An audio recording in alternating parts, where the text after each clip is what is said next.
Hello, we're here today with Jonathan Arnott to discuss his new booklet called Britain Beyond Brexit. Hi Jonathan, how are you today? Very good, thanks Michael. Right, I believe you've recently written a booklet and it's about similar to like a manifesto, and today what we're going to be doing is discussing individual policies. The first one we're going to be discussing is crime. Can you give me an insight into where you feel crime is in the UK and what background knowledge you have on that, please? Of course, I think, I've always grown up sort of thinking about law enforcement because my grandfather was a community bobby, a village police officer, and then my dad was chairman of magistrates for many years back in Sheffield. And I think from that, I just saw the sense of utter frustration about the inability to really bring people to justice and for justice to be done, and there were so many times when that wasn't happening, and and I think we all sort of have different feelings about justice and crime, don't we? Some people really are big on rehabilitation, and I can completely accept and understand that, and of course you want to make sure that criminals don't keep on offending. And then there's other people who are perhaps more focused on the punishment and deterrence side, and that's important as well. But I just think sometimes society's just lost its way on that. We're not really being as clear-cut enough as we should be. We're not saying the things that we should be. We're not doing the things that we should be. Right, I've actually read your booklet and I understand what it says, but for the people who haven't, can you explain what you've put in there in regards to crime?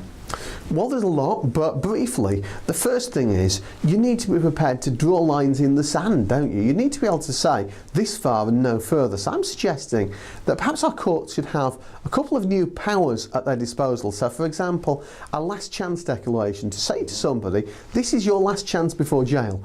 And then when the next bench sees what the previous bench has said, they know that the presumption is that that person will go to jail. So basically people know there's a line drawn in the sand, you keep doing this, you'll find your way into prison. And I think if you do things like that, or a declaration of persistent criminality, and an idea to make sure that those who are the persistent criminals are treated as persistent criminals and treated more severely, so you don't end up with a situation where constantly you've got defence solicitors able to say, well, your worships, and make excuses for criminal behaviour. Once you can stop that kind of thing happening and actually make sure that people know what's going to happen if they keep committing offences, what's their fault then if they end up in prison as a result. Within the prison system, I think we need to look at early release. UKIP always used to say, make sentences mean what they say, and at least we're saying something, and we're not really saying that at the moment. We should say something.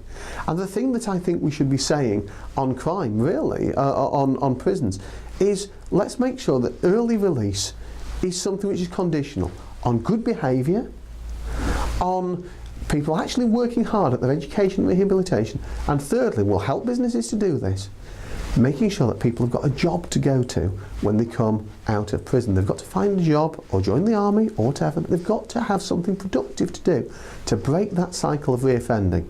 In other words, it is rehabilitation. Strong rehabilitation. Those who don't want to do it can go to a boot camp style prison.